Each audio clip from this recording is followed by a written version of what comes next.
We will start in less than a minute. I see several people making their way inside in order not to be disruptive. Yeah. Please come on in and make yourself comfortable.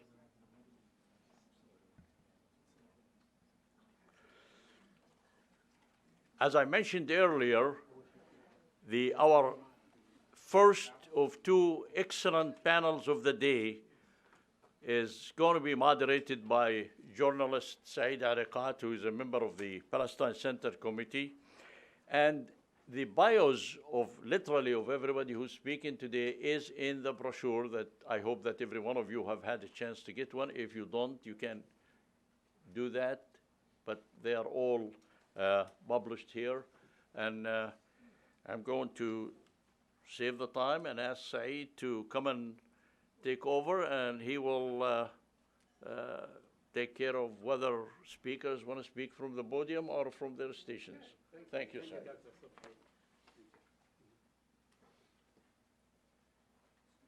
Good morning, everyone. Welcome to our annual conference. It's a great gathering. I'm honored to be here and looking at all of you. Many are friends.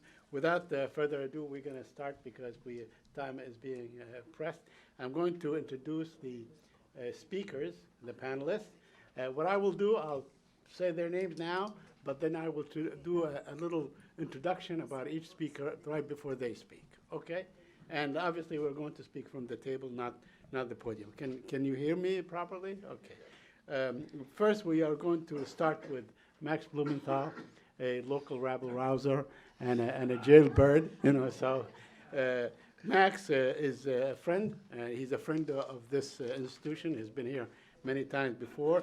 He's the founder and editor of the GrayZoneProject.com, the co-host of a podcast, Moderate Rebels, and the author of several books, including Republican Gomorrah, Inside the Movement That Shattered the Party, Bold-type books and so on, Goliath, and the 51-Day War, and most recently is, of course, his book, How America's National, The Management of Savagery, How America's National Security State Fueled the Rise of Al-Qaeda, ISIS, and Donald Trump.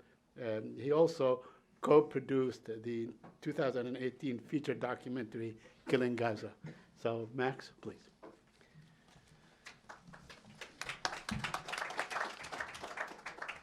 You want to speak from there? Or? Yeah, maybe it's easier just because I can't quite get out. Thank you for that warm introduction, Saeed.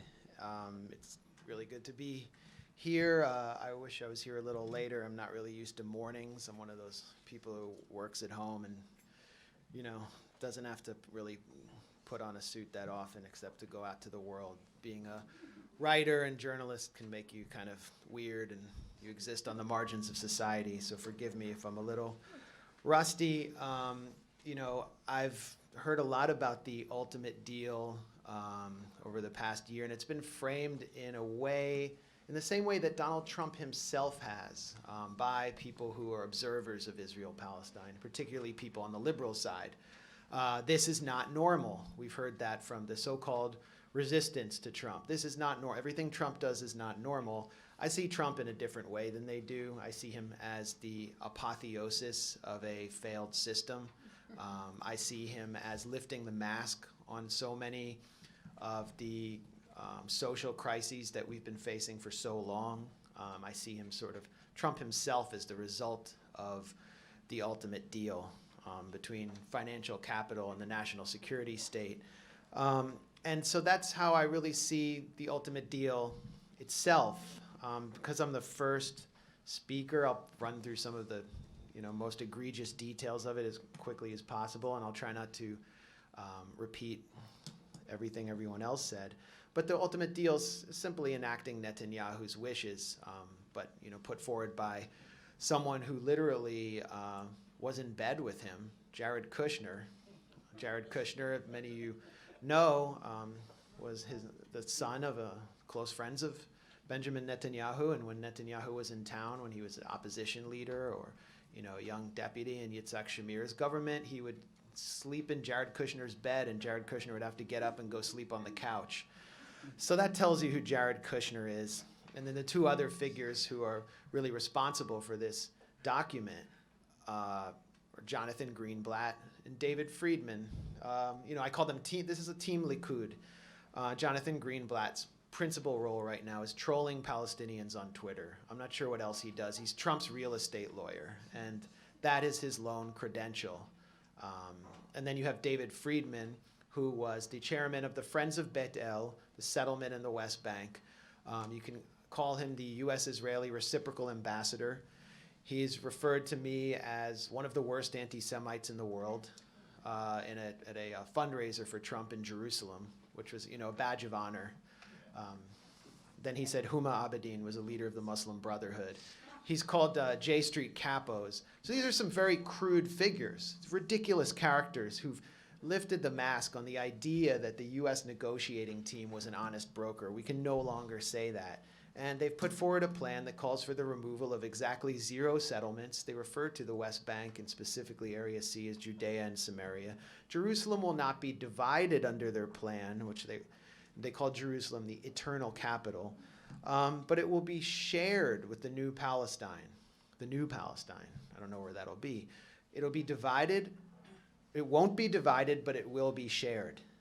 Israel will maintain political control over the city, and Palestinians have to pay municipal taxes as they currently do. Of course, nothing's said about places like Kufar Aqab, which exist on the other side of the separation wall and therefore do not receive municipal services from Jerusalem, but have to pay municipal taxes. They also can't receive any services from the Palestinian Authority because they're part of the Jerusalem municipality. So these areas are left for later.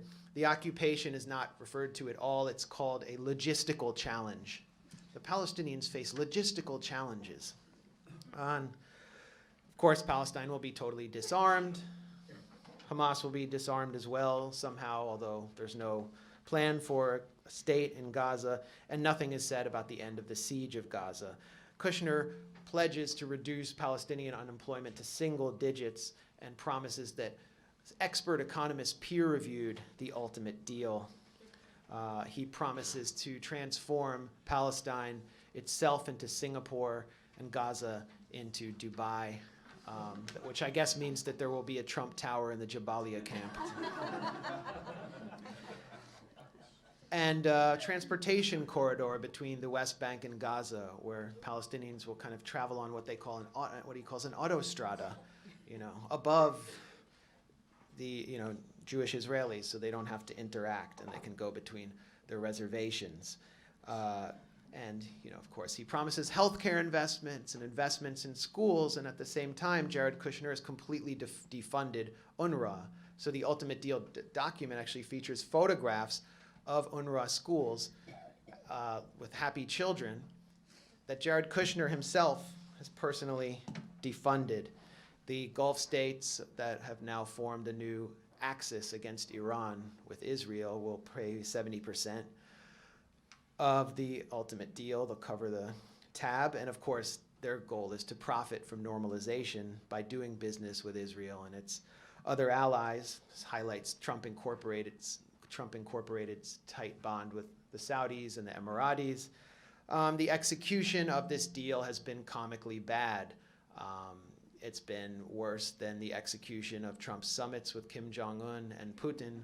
Unlike those, however, this is not for a noble cause that could actually bring peace. This is a terrible cause. The Bahrain conference was a complete failure, and I think one of the few Palestinians who would attend, a businessman from Hebron, was basically disowned in the media by his family. What we would call a shanda.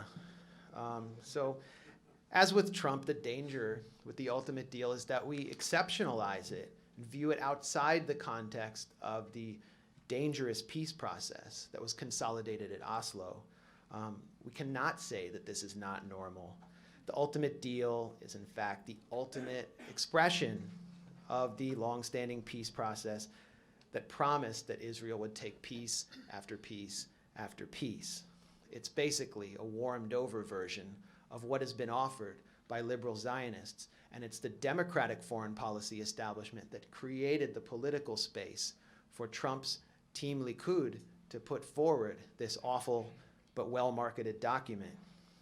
The standard bearer of liberal Zionism, the martyr hero, is Yitzhak Rabin. He's presented as the sort of political counterpoint, ideological counterpoint to Netanyahu and everything he represents. But we have to remember that it was Rabin who promised, when he was prime minister, to remove Gaza from Tel Aviv. Those were his precise words. He revoked thousands of work permits for workers from Gaza and laid the initial stages of the walls around the Gaza Strip. And him and his labor minister, Haim Ramon, presented the initial blueprint for the so-called separation barrier, which we know as an apartheid wall, in and around the Palestinian-occupied West Bank. In his final speech before he was assassinated, before the Knesset, Yitzhak Rabin pledged that he would give Palestinians less than a state. Those were his words, and that was his promise, and that is what he aimed to achieve with Oslo. Ehud Barak, his successor, moved more settlers into the West Bank than Netanyahu ever has, and campaigned on his belief, his statement, that he had more in common personally with these settlers in the West Bank than he did with the cosmopolitan Jews in Tel Aviv. Of course, today, the liberal Zionists are stuck with Benny Gantz, former Israeli Army Chief of Staff, whose campaign launch ad featured a baritone voice boasting of how many people Benny Gantz killed in Gaza over images of the rubble of Shujaiya. So another mask-lifting moment on liberal Zionism. I described to you Team Likud, this ridiculous cast of characters, who make Alan Dershowitz seem reasonable. Under the past administrations, from Bill Clinton to George W. Bush, you had Team Status Quo. Figures like Dennis Ross, Martin Indyk, Aaron David Miller, a whole cast of characters, and diplomats like Jeffrey Feltman, who represented something that was analogous to Team Likud. They represented not a different vision of Israel-Palestine, but a different wing of the pro-Israel consensus. So Martin Indyk is actually originally from Australia, and he came to the U.S. from Australia to ensure that the U.S. maintained a pro-Israel slant in its foreign policy in the 1980s. Indyk actually said at J Street in 2009 that he made aliyah to the United States. He started his first job in 1982 as a deputy researcher at AIPAC. Then 3 years later, him and Dennis Ross founded WINEP, the Washington Institute for Near East Policy, out of AIPAC. It was basically AIPAC's think tank. Ross's first paper for WINEP, which he published in 1985, demanded the appointment of a non-Arabist special Middle East envoy who would not feel guilty about our relationship with Israel and our reluctance to force Israeli consensus in Washington. That's him describing himself and his future role alongside Dennis Ross and many other figures. Dennis Ross was responsible in 2008 for Barack Obama's notorious speech at AIPAC, where Obama declared that Jerusalem will remain the capital of Israel and it must remain undivided. Again, creating space for Donald Trump to move the embassy funded by Sheldon Adelson, the U.S. Embassy, to Jerusalem. Ross, when he was out of power, out of the George W. Bush administration, where he served as the point man on the peace process, collected $230,000 a year from WINEP, as well as $220,000 in speaking fees from pro-Israel organizations, essentially a reward for all of the great things he did at Camp David and before at Oslo. That's how the peace process functions in Washington. I talked to you about David Friedman, the U.S.-Israeli reciprocal ambassador. The original U.S.-Israeli reciprocal ambassador, or the one who normalized David Friedman, was Daniel Shapiro, who was Obama's ambassador. And what did he do when Barack Obama left power after presiding over more disproportionate violence against Palestinians than any other president? the three major Israeli operations against Gaza. Shapiro chose to stay in Israel with his family and be an Israeli where he felt at home. This was the U.S. ambassador, and this was treated as completely normal here. So since then, Dennis Ross has continued to put forward proposals that he hopes a future Democratic president might take up, which look almost precisely like the ultimate deal. Ross has called for, in 2017 in a paper at WINEP, a differentiated approach to settlements, accepting construction in existing settlement blocks in exchange for Israeli agreement to stop building outside them. This is precisely what the ultimate deal calls from. No Israeli withdrawal from East Jerusalem. Israel gets the Jordan Valley. Palestinians get merely economic activity in Area C, which means they're cheap labor. And of course, you have the same relationship that you see between Jared Kushner and Team Likud and Mohammed bin Salman and Dennis Ross. Dennis Ross has become a de facto lobbyist for the Saudi royals. He's described Mohammed bin Salman as a driving force for change and a revolutionary in op-eds for the Washington Post, where he's constantly touting MBS's 2030 agenda. This is slightly more subtle than E.J. Kimball, the Israel lobbyist from Daniel Pipes' Middle East Forum, who said that Jamal Khashoggi deserved to die because of his connections to the Muslim Brotherhood, but the differences are in shades of gray, not black and white. Now, finally, the real core of the ultimate deal, as Joseph Massad explained so eloquently this morning, I guess it's still this morning, was an economic peace, a neoliberal economic peace, buying off Palestinian elites in exchange for political subjugation, which was also at the core of the Paris Accords, which represented the essence of Salam Fayyad's doomed tenure as prime minister of Palestine. Fayyad was celebrated in Western media for advancing many of the same concepts that Jared Kushner has. The Gulf-funded Middle East Institute, for example, described Fayyadism and Fayyad's 2009 push for statehood as encouragingly benign. It's benign, it won't do anything, that encourages us.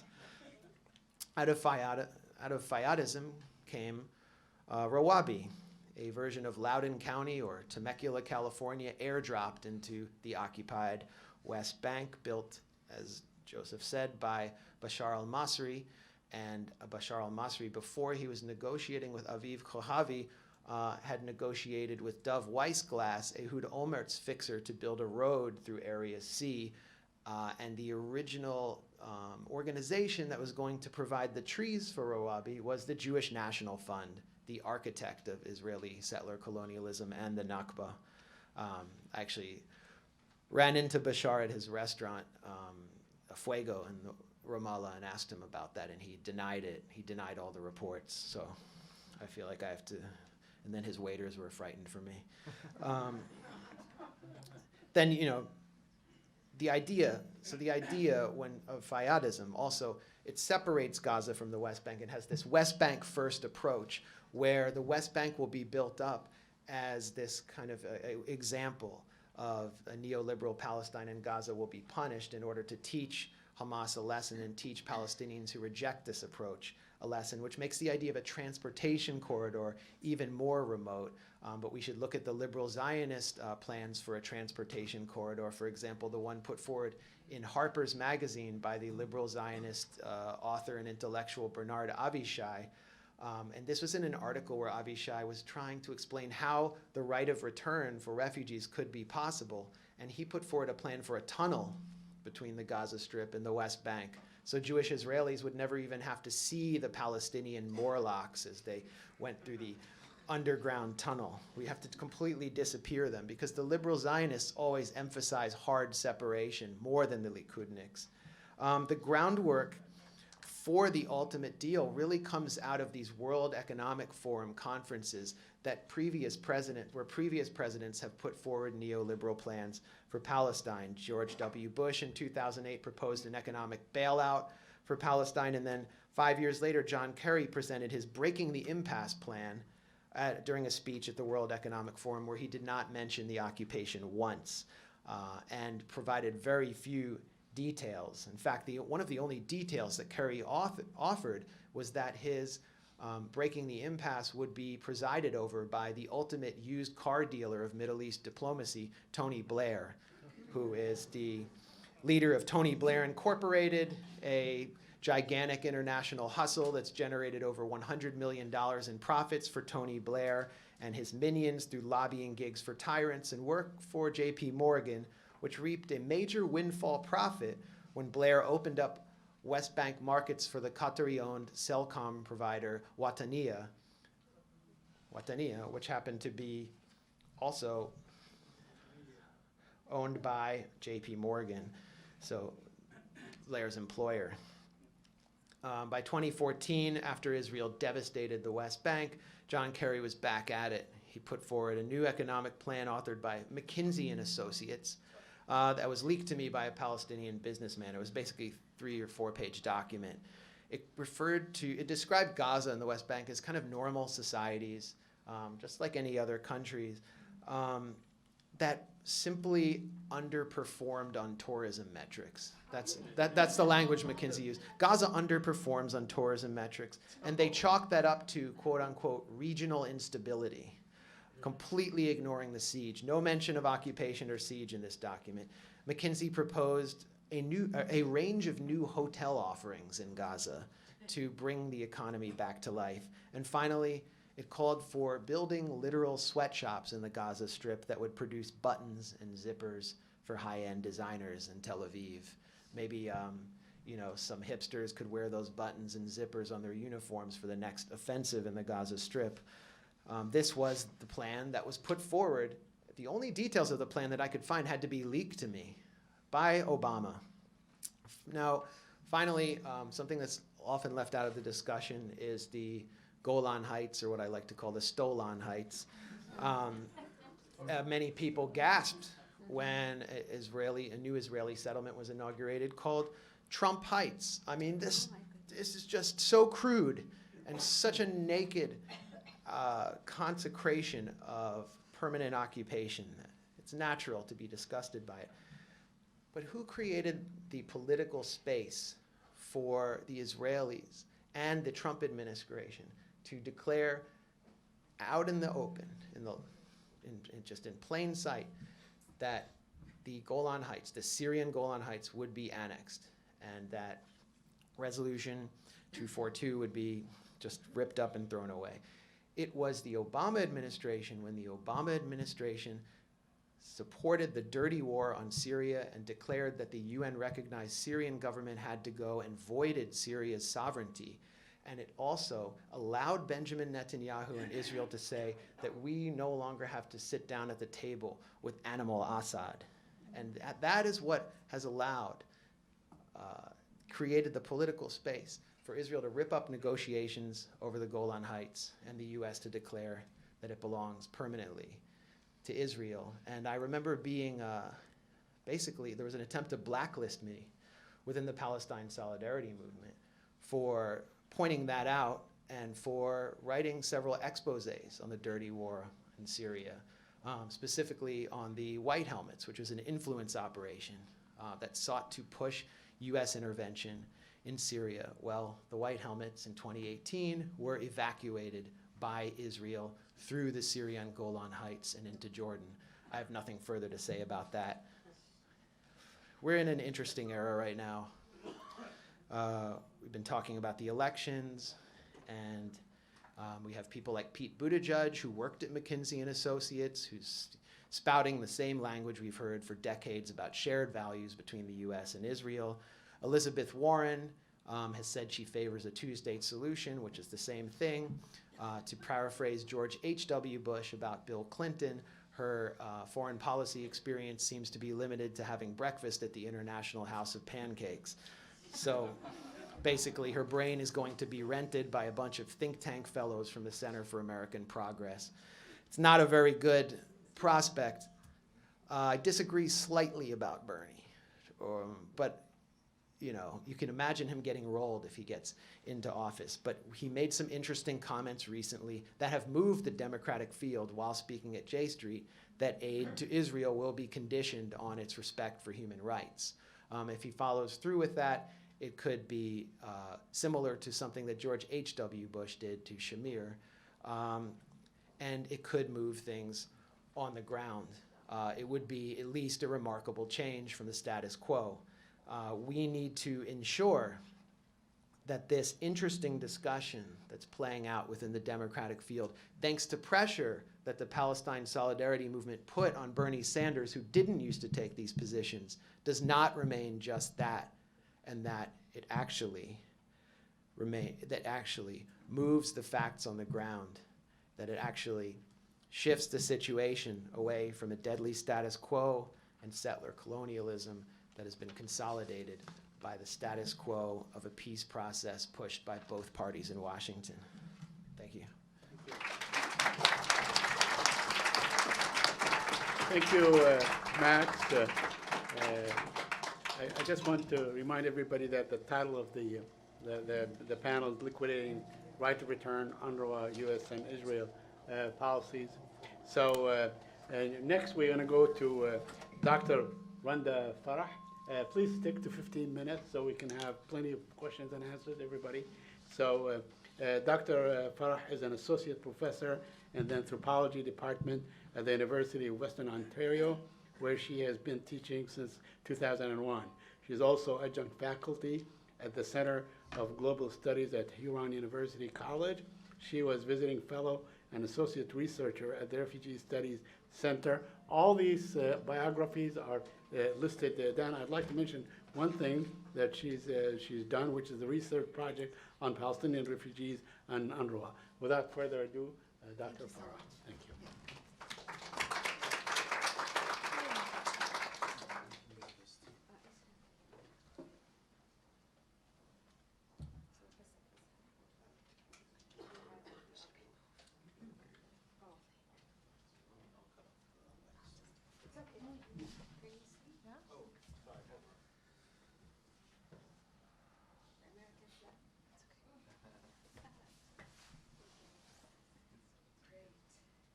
So thank you so much for having me. I'm thrilled to be among old friends, just Joseph and scholars and activists. I feel privileged actually to be here. We can't hear you. Oh, you can't hear me? Okay. Is this better? Yes. Okay. I'm used to teaching classes, and that thing is usually on my belt, but maybe I'll just go use this one here. That's fine. Okay.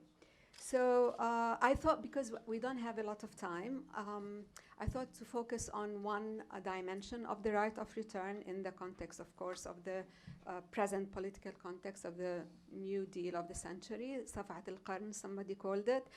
By the way, the slap of the century was I used that in a short article I wrote for Al-Akhbar newspaper, and I used it to talk about Ahd al-Tamimi slap on the Israeli soldier's face. It was a Safat al-Qarn for me. But anyway, so without further ado, I thought maybe I'll focus on this relationship between the idea of self-determination and the right of return. And I promise you, I never read Joseph Massad's keynote speech, and so there are things that might converge, perhaps because we have the similar worldview and because our, the reality is the same that we're talking about. So.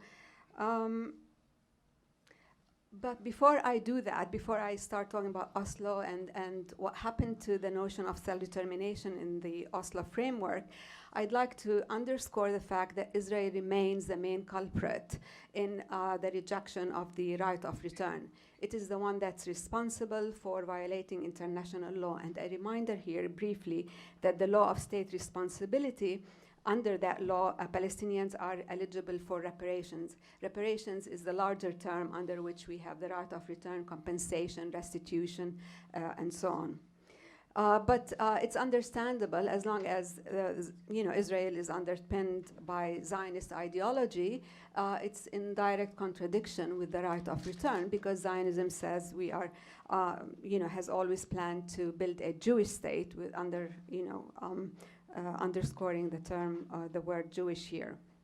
The result has been a process of not one Nakba, but Nakbat, an ongoing process of uprooting and dispossession.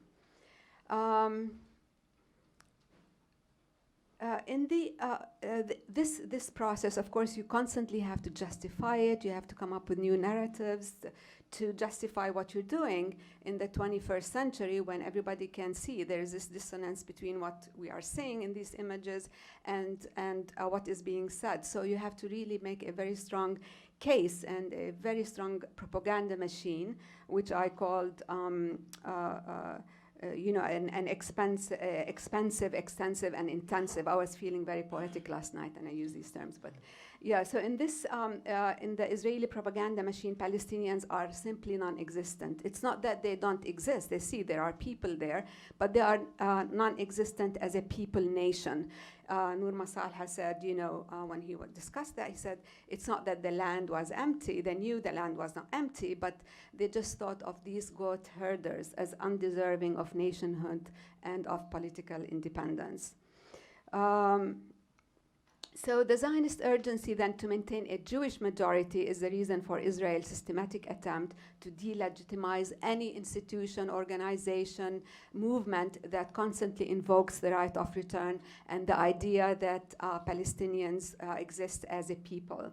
So the recent US cuts, of course, and accusations of corruptions, of course, every institution has some corruption issues.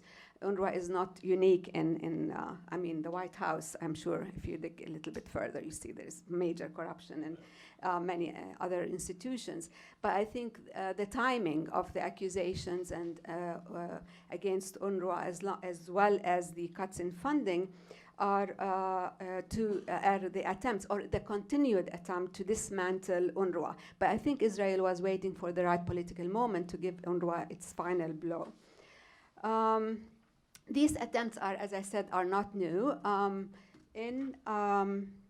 After the signing of the 1993 Declaration of Principles, almost immediately after, Ilter Turkmen, the chairman of UNRWA at the time, made a statement that created a great deal of anxiety among refugees and employees of UNRWA, who are mostly Palestinians, that UNRWA was preparing to dismantle itself and pass on transmit services and its functions to the Palestinian Authority. So this was another way of dismantling UNRWA through Oslo. And I remember thinking and writing at the time, but isn't that against international law? Because UNRWA's mandate is to stay there and to remain as long as there is no political solution to the 1948 refugees. And Oslo did not do that, did not tackle that at all. It omitted them. Also in 1997, following the announcement of cuts, UNRWA's Dheshi representative or a leader of the community there said that these cutbacks fall directly in line with the Israeli program aimed at eliminating the refugee problem, which lies at the core of the Palestinian issue. So UNRWA as an institution and UN General Assembly Resolution 194 are targets by Israel to dismantle them or annul them. Now, going back to the main point I was thinking about last night and last week, actually, is that the issue of self-determination. You know, in the 20th century, the main meaning of self-determination was external self-determination. The emphasis was to rid the colonized world, the colonized people, of the burden of like in France, French Algeria, and other places in Africa and Latin America, Asia, and so on. Oslo was supposed to fulfill the Palestinian aspirations, or the way it was marketed.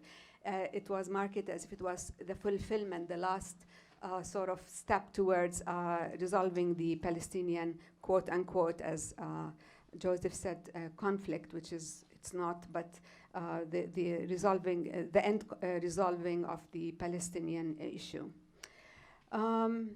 But what I argue that self-determination, the way it was applied in the Palestinian national question, or to the Palestinian question as meaning sovereignty in the West Bank and Gaza, slowly turned into a trap to diminish or abrogate the refugee rights. It changed, and the most critical issue here is that it changed the national priorities from the right of return. If you are as old as I am, or if you remember or read somewhere, until this Oslo and the idea of the two-state solution within the framework of Oslo, we Palestinian refugees never talked about Dawla al-Mustaqilla or the independent state, or what was really the core issue of the Palestinian question is ethnic cleansing and the right of return of the people to their land. That is the main issue in the Palestinian national question, nothing else. But the idea of the two-state solution did not begin, of course, with the Oslo. It began probably in the 70s, I think the 12th National PNC, when there was talk about a mini-state. The idea of a mini-state at the time was that we liberate a small piece of territory and we use it as a launching pad to build the one democratic state for all. It was not the end and all, you know, the final strategic objective of the national movement. The Oslo Accords, of course, were quite different because according to Oslo, history begins in 1967, and what that did is it slowly obliterated and made invisible the right of return and the refugees. So one could argue that the Oslo actually facilitated the utilization or the instrumentalization of the concept of self-determination by Israel itself. So instead of self-determination for the Palestinians, it became self-determination for the Jewish state. And I'm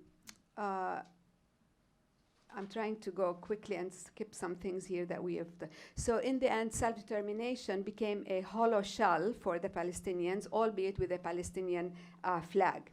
There was those who initiated or insisted on their right of. I remember friends of mine who were, said, "Oh, Oslo's good. You know, the world has changed. You know, the structures of power, the global shifts, and so on. I think the U.S. now will be more supportive of the Palestinians." At the time, told me, "You are a romantic fool. You're still, you know, this anti-colonial revolutionary from the 20th century." There was this accusation of us being idealists because we insisted that no, the right of return is the issue, and we should not give that up, and it should remain central. But there is a bizarre scene that emerged after Oslo, where you have all the paraphernalia of the state, flags, and a lot of celebrations and so on, just much like the Bantustan, the chiefs of South Africa. And yet, under the noses of this PA authority, you had the land upon which the territory of the state was supposed to be established being encroached upon continuously. So here you have, we're a state, and ministers and departments, and the show, it was like a theater, a bizarre theater, Orwellian in a way, very, very bizarre.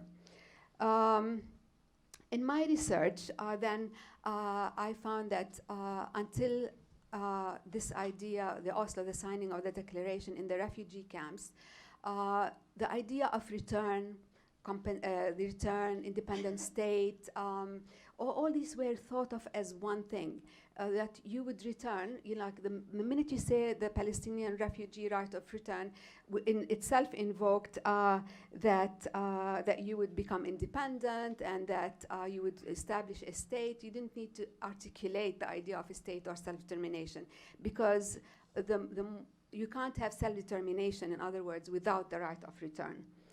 Palestinian refugees almost never, as I said, talked about self-determination in that way, but that contrasts very much with the Sahrawi refugees. I did research in the Polisario camp in Algeria, and every refugee almost talked to me about the independent Sahrawi state and Haq Taqrir al-Masir, the right to self-determination. The language was different because, of course, the situations are different. And the word kheme, the tent, exile, refugees were the symbols of the whole Palestinian national movement. If you look at popular culture as well as literary works, artists, painters, and so on, these all reflect the significance of the relationship between the Palestinian people and their land and this yearning to return. Now, again, with the new narrative of the two-state solution, some scholars talked about how refugees are illiterate, they're uneducated, they're nostalgic, you can never go back to the past. They're underestimating the fact that, of course, they know it's not going to be the same. But at the same time, it was this yearning and this nostalgia that was constantly, and this transmission of memory that was feeding the new generations and protecting the Palestinian national movement. As I said, the leitmotifs of return and so on were not only in popular culture, but also in the literary and artistic work of Palestinian novelists, Ghassan Kanafani, Aid ila Haifa, returning to Haifa, poets, Darwish, artists like our late artist Kamal Bullata, who was inhabited by Jerusalem and its light and its the memory of his Jerusalem. Now it's ordinary Palestinians, refugees, supporters, organizations like this one. Badil is very important in Bethlehem, activities like the BDS, and most importantly, the marches of return. These are the ones that are helping protect the struggle. It was interesting, I don't know if you follow the marches of return in Gaza, and I think we should at the very least, because every Friday there are a few Palestinians killed, injured, whatever, and it shows you that, for me, these are heroic. It puts us all to shame in a way that they insist on going to march on despite this overpowering state called Israel that shoots them as if it's hunting birds. It's incredible. But last Friday, there was a slogan every week. It was down with the Balfour Declaration. I thought, that's good. That's a way to reposition the struggle and what's it all about. It's about colonialism and the anti-colonial struggle. And I thought it's very important because these marches are re-anchoring, repositioning against what the PA is doing and against the US, Israeli, Saudi, this conservative and aggressive alliance. It's a new kind of people's alliance that is emerging, that is saying, no, the right of return should be the central theme of our struggle.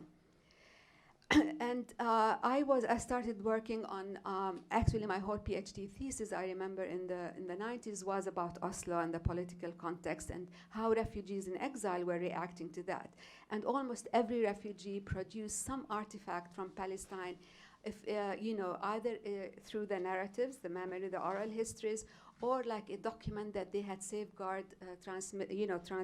given by grandmothers and the elderly, like a land deed. This is a land deed proving that they owned land, and they said, no, there is no right of return except to original places. And I called it, I remember, following the title of a book by Keith Basso on indigenous people in the States, it was called Wisdom Sits in Places. And I thought for these refugees, for Palestinians in general, almost every refugee, Palestine sits in places. That means Palestine is not this abstract territory, abstract state. You can have a state in Timbuktu and call it Palestine.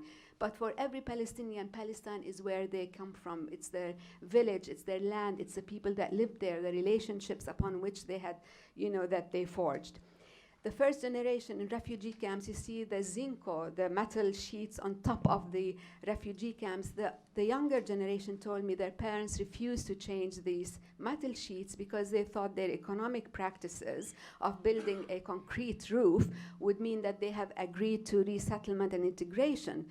And the new generation still, of course, holds on to their right of return, but they separate their political stances from their economics. Said the struggle for Palestine is going to be a long time, and we need, to build and so on. But the first generation was adamant. So what Oslo has done is clear when you ask when and where is Palestine. ask Palestinians when, and you'll see how the deep schisms that the Oslo agreements had produced. Because how can we mobilize at a national level if we don't know where Palestine is? If we disagree, some say it's the West Bank and Gaza, some say it's all of Palestine, some say one democratic state. Like, there are so many visions, and it's so critical that for these strategic objectives that we unify our vision so that we can, be effective as a national liberation movement. And it's also, of course, it's always also important to envision what is the future society. It's not only what we're fighting against, but what are we fighting for that we need to ask. In conclusion, a study by Badil, which is like this organization in Bethlehem, that is, I think, Badil Residence Society, or for residency, for refugee and residency rights in the West Bank and Gaza. And they focus on refugees. They have done all their work on refugees, and incredible amount of work goes into their surveys and studies. So they found a study that says that the youth believe in the feasibility of return, and this remains exceptionally high among Palestinian youth. And in other words, return is understood to be the key to restoration of their human dignity and the full realization of all other human rights. So unlike what the Zionist and racist view is, Palestinians are not economic animals. They're not, you don't just give them, by bread alone, they don't exist. For Palestinian refugees, it is their dignity and their rights, and they are very aware, they're smart enough to know that it's not going to be the same as before, and they're willing, but they know that what the first step is to acknowledge that right and to do everything that needs to be done to implement this right. But since Zionism is inherently antagonistic and opposed to the Palestinian right of return, the latter is the salvation and liberation for all. So if you focus on the right of return, it means that it's automatically it's the de-Zionization of the state. It's like taking away the racist basis of the Zionist state. And if this is, you think I'm calling for one democratic and secular state, then so be it. It turned out, because everybody says, oh, you're idealistic, this can never be. But what really happened in practice is that the two-state solution turned out to be this romantic illusion and delusion in a way. And that we have to start thinking in fresh ways and more universal ways that situate Palestine in the world. So we have to think about what kind of society are we aspiring for, and stay away from essentializing identity politics that will just reproduce another racist state. Thank you very much.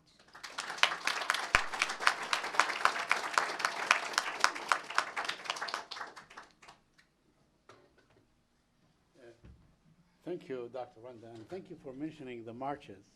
Today's march is called Mustamirun, and as of 2 hours ago, there were 70 casualties. I just want you to know that. So 70 casualties, yes, as of 2 hours ago. Okay. Of course, Can you repeat the size? 70 casualties. 70 casualties in the marches. 70. As of 2 hours ago. Not necessarily dead, but casualties, with firearms. Anyway, so third we go to to Elizabeth Campbell, who will be talking about the UNRWA. By the way, we are disheartened to see Pierre Campbell being forced out simply because he defied this administration and so on. Elizabeth Campbell is the director of UNRWA's representative office in Washington, D.C. Prior to joining UNRWA, Campbell was the senior humanitarian policy advisor in the Bureau of International Organizations Affairs at the Department of State, where she worked on refugee and humanitarian issues in the United Nations system. Campbell has also served as a senior advocate for Refugee International, where she focused on the humanitarian crisis in East Africa and the Middle East. Without further ado, Elizabeth. I'm sorry. Do you want to sit here? Come on.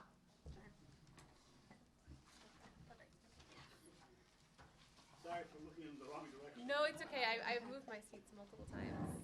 It's working. Okay, great. All right, thank you so much. Thanks so much to the Jerusalem Fund for having me today. I think it's very complimentary what we're going to talk about today. Obviously, I'm going to come from a very operational perspective. UNRWA is no doubt at a crossroads, and perhaps it came early on, and this is many decades in the works, but we are certainly facing some of our most severe financial and political situation that we ever have in the history of the agency. And I really have to say that I don't know how it will end. So let me just walk you through a little bit where we are and focus particularly on what the impacts of the U.S. funding cuts have been on the agency.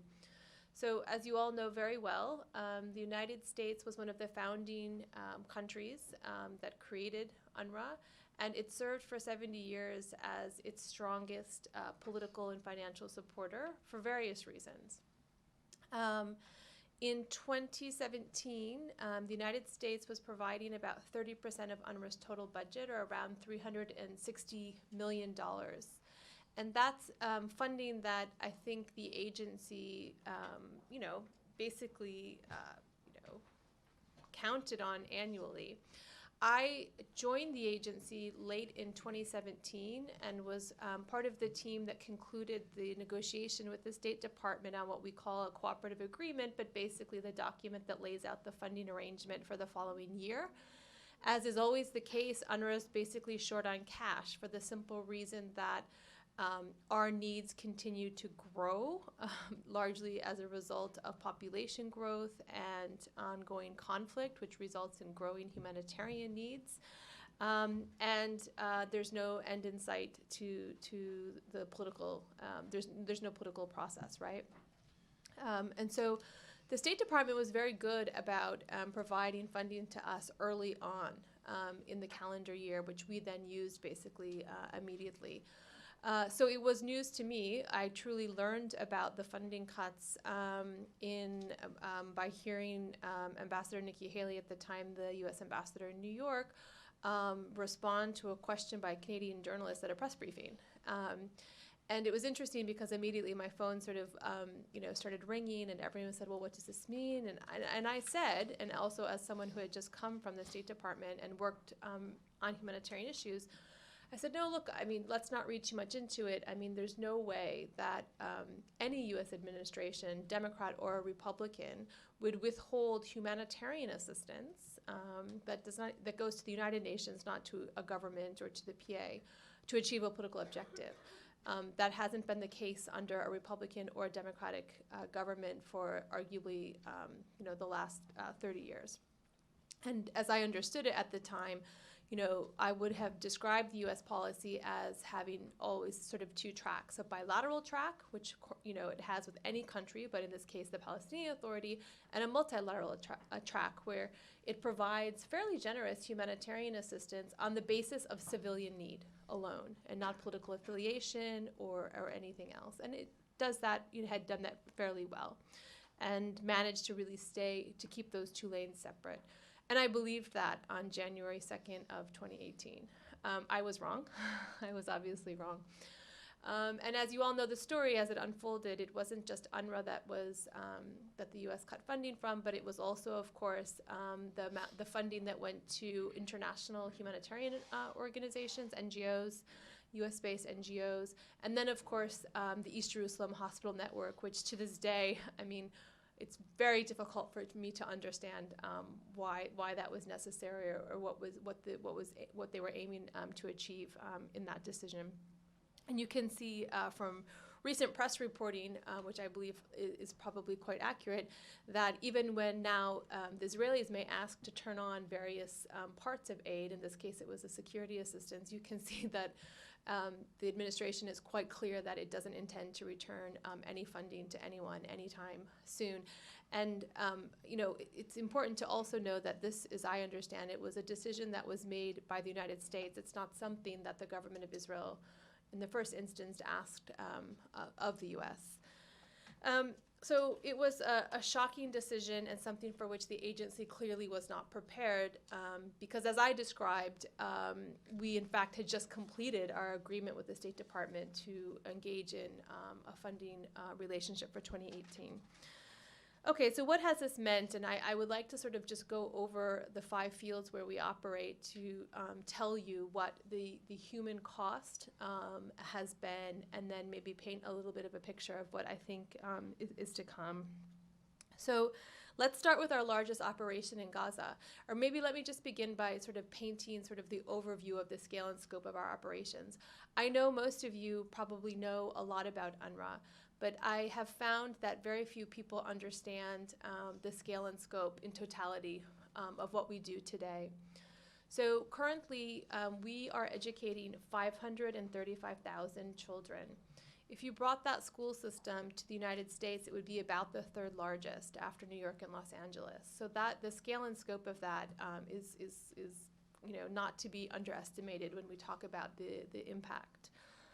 The second piece, of course, is healthcare. So we are operating 142 primary healthcare centers. Last year, those centers absorbed 9 million patient visits. So that's also significant. So when you start thinking about impacts on a regional or global scale, think about it very simply in terms of vaccinations, right? UNRWA is vaccinating all of these children and these families, and there's no other entity immediately available to step in. And then the last pillar of our work, of course, is the humanitarian assistance, right, for the most vulnerable individuals. So in Gaza today, UNRWA is providing food for 1/2 of the total population, or 1 million individuals. That number, incidentally, has grown from 80,000 in 2001 to 1 million today. And you can, if you recall when the blockade started, you'll see a clear relationship there. So in broad strokes, those are the 3 things that we do in the 5 areas where we operate. So in Gaza, we are the 2nd largest employer. If you are living in Gaza today, for the most part, UNRWA is your source of income. It is your access to healthcare, and it is probably where your children are going to school. So the idea that UNRWA would downsize or disappear for 70% of the population, you're looking at basically the entire infrastructure for many of the families who reside there. Of course, it was just noted that the ongoing sort of health emergency that Gaza is facing because of the ongoing clashes at the border. So it has definitely, in addition to the deteriorating conditions about which you know quite a lot, the sort of more recent health emergency that has arisen. And it's sort of a silent health emergency, frankly, but an astounding one in terms of the numbers of killed, but also severely injured, right? You're looking at tens of thousands of people at this point. So that's in Gaza. And I also, when I talk about Gaza, I always want to remind folks that, yes, you have these extraordinary circumstances, but on the other hand, what you still have, and I will credit UNRWA significantly for this, is extraordinary resilience, I think best exemplified in education. You still continue to have an extremely highly educated population that is driven by obtaining strong education outcomes, which is tremendous and very humbling when you see it up close, how bright, how talented, and extraordinary these individuals are. Turning a little bit to the West Bank and East Jerusalem,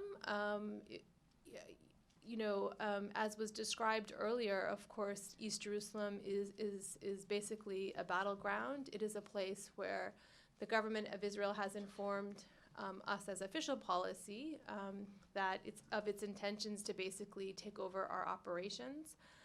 It's a place where it's very difficult for UNRWA to operate these days, and I expect will continue for some time. And then, of course, in the West Bank, as a result of the funding cuts of the U.S., I should have said in the beginning, but the United States used to provide about 80% of the funding to what we call the sort of emergency appeal for Gaza and the West Bank. So when that was halted, it caused us to engage in a number of cuts. So we have stopped humanitarian assistance, we have cut back our workforce, and stopped other programmatic elements, including in the West Bank. And there, of course, the operating environment in general for us remains hyper-politicized and very, very difficult. Just very quickly on Jordan, the government of Jordan at the highest level continues to talk about the criticality of UNRWA, and they continue to describe it as a national security issue for them if UNRWA were to suddenly not be funded or to disappear. In Syria, another tragedy in many ways. Prior to the Syrian civil war, about I think something like 6,000 total individuals, Palestine refugees living in Syria, relied on UNRWA for humanitarian assistance. That number now stands at 100%.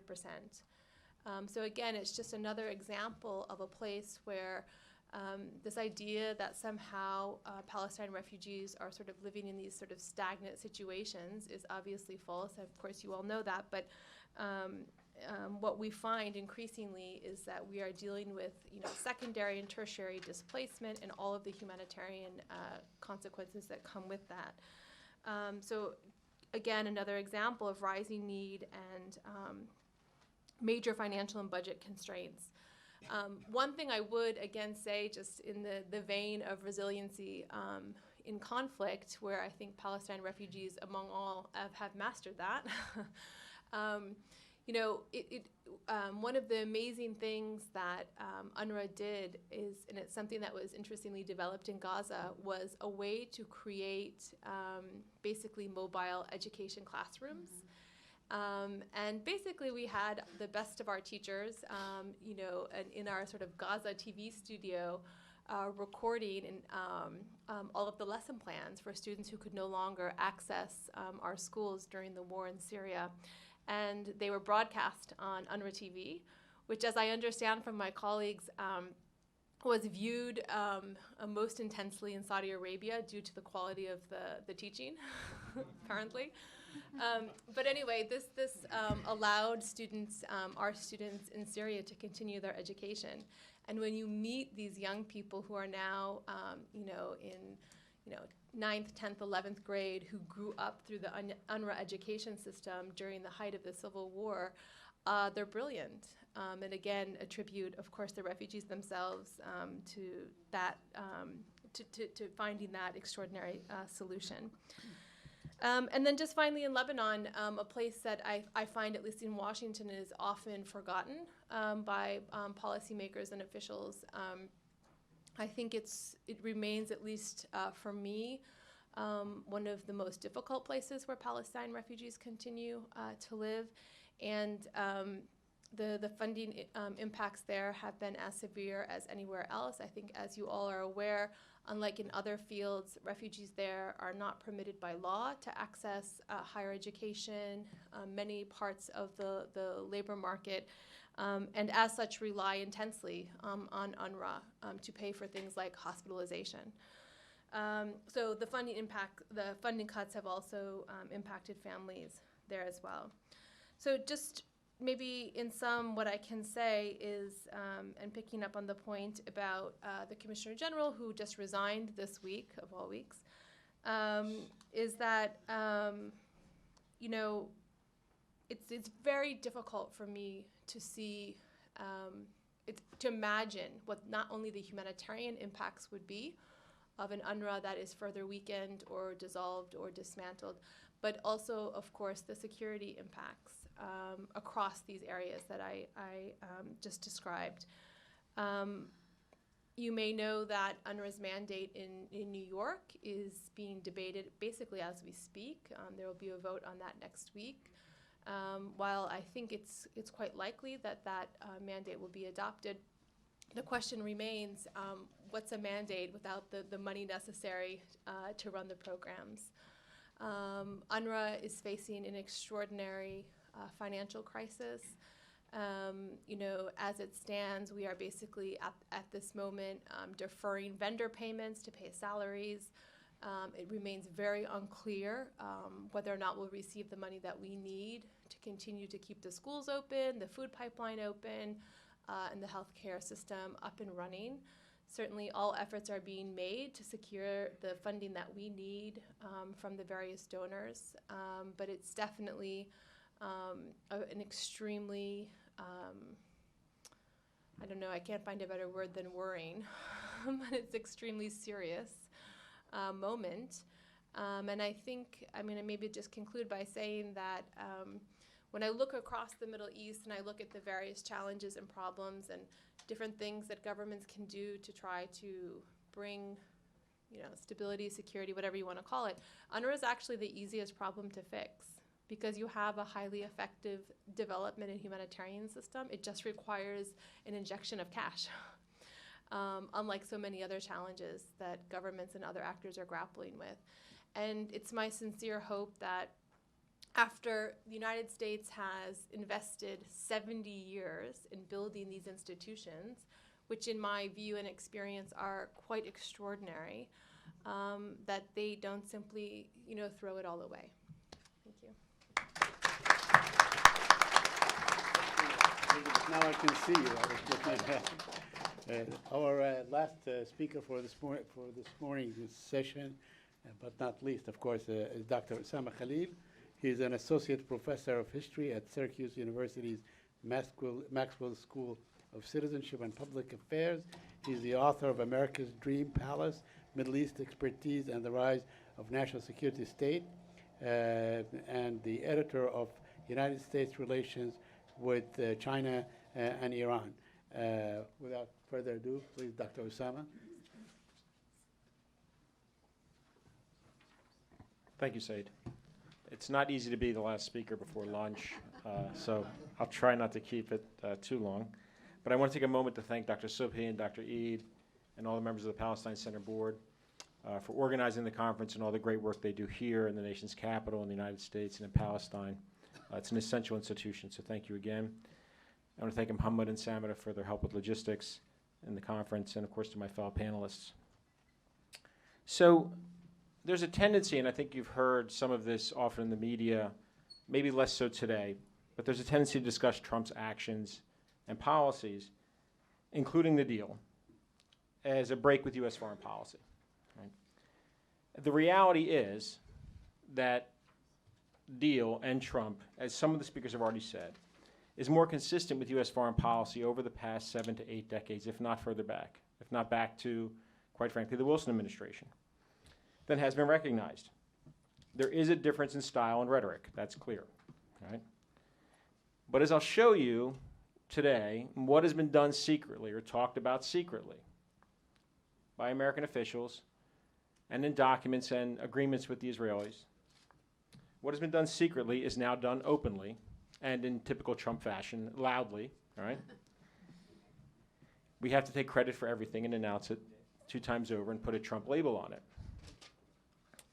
But since World War I, Washington has viewed Palestinians as an inconvenient reality. And it's an inconvenient they are an inconvenient reality to be essentialized and erased. So what do I mean by that? In other words, they were essentialized as part of the broader Arab world, either as Arabs or as Arab refugees, right, without legitimate political rights and without an attachment to Palestine. I'll talk more about that in a moment. The deal continues this trend. The second major point to take away is that there will be no deal. Right? The deal will not be presented. Right? The elections are less than a year away.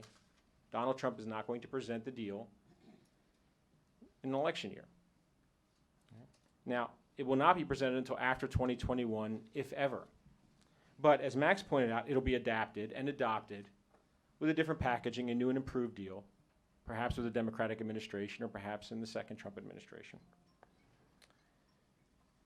And as we've talked about, and there have been a couple of questions about this, the Democratic candidates, none of them are going to roll back Trump's decisions, not on Jerusalem, not on the Golan, not on anything he may do in the next 11 months to please Sheldon Adelson or somebody else.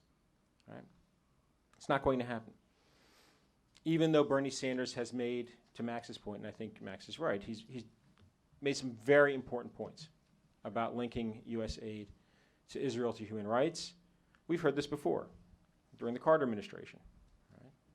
And as I like to tell my students when we talk about the Carter administration and his amazing human rights policy, there was an exception to Carter's human rights policy, right? And every state was an exception. Right? So, none of the Democratic candidates will roll back, and even if Bernie Sanders is elected, it is unlikely that Congress will go along. Now, fourth, as long as there is a collaborationist leadership, a collaborationist Palestinian leadership, Palestinians cannot expect any change in their status and achieving their rights and achieving self-determination, and certainly not statehood.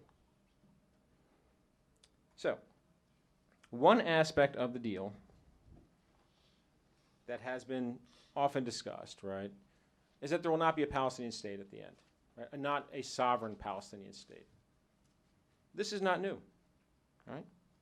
And in fact, we can take this back to the origins of the peace process, not Oslo. Further back to the 1970s, to the 1960s with 242, right? So this is a quote from Secretary of State James Baker. Is at the end of the Gulf War. This is 6 months before the Madrid process, and he makes it clear. And this should look familiar, right? It's pretty much what you have today, right? I will tell you one thing as Secretary of State. He's talking to one of King Hussein's key advisors, a Palestinian. There will be no Palestinian state. There will be an entity, less than a state, more than autonomy. That's the best we can reach with the Israelis. Okay. So, that's March of 1991. Now, of course, you're probably wondering, right, how did we get to this situation? If you remember the Madrid Peace Conference, the Palestinians, the PLO was not allowed to participate. Right? There was an Israeli veto on PLO participation. There was a joint Palestinian-Jordanian confederation in terms of a negotiating team, but the PLO was, quote unquote, not allowed to participate openly. Right? And this is in part the issue. Right? For the PLO to participate, it meant trading away Palestinian self-determination and statehood as an essential prerequisite for the PLO to participate. This is 1976, in the middle of the first phase of the Lebanese Civil War. And this is Secretary of State Henry Kissinger talking to two of his ambassadors, Herman Eilts and Thomas Pickering. Now keep in mind, some context. Kissinger is under pressure in an election year. Sound familiar? In an election year from President Anwar Sadat to begin talking to the PLO as a way to end the Lebanese Civil War and as a reward for Sadat's signature on the Sinai II disengagement agreements. And so Sadat is talking to the U.S. ambassador, and the U.S. ambassador is trying to pressure Kissinger. Give something to Sadat, he tells him. And here's Henry. We cannot deliver the minimum demands of the PLO, so why talk to them? So, the minimum demands. Okay? So how did the PLO become a party to the negotiations, you're wondering? Right? And in a way, this takes us back to the point I made about Palestinians having to be essentialized and erased. Right? So you can essentially divide U.S. policy towards the Palestinians in three phases. In the first phase, roughly from 1948 to 1974, Palestinians were to be treated as a humanitarian problem, not a political one. Right? No political representation. The hope was the United States would be able to arrange a peace deal with the Arab states and force the resettlement of Palestinian refugees where they were and negate the presence of the rest. Right? They would just fall within the population of the existing Arab states or as the Arab minority in Israel. After 1974, as the PLO gained recognition, right, as the sole legitimate representative of the Palestinian people, then the idea was to ignore them, as the Kissinger quote tells you. That will continue until roughly 1993 in the Oslo Accords. And with Oslo, the goal was the following: to co-opt the PLO and pressure them, as we see culminating with the deal of the century. Right? Now, one aspect of this is that always, Israel's demands take primacy. Here you have two documents, separated by 23 years.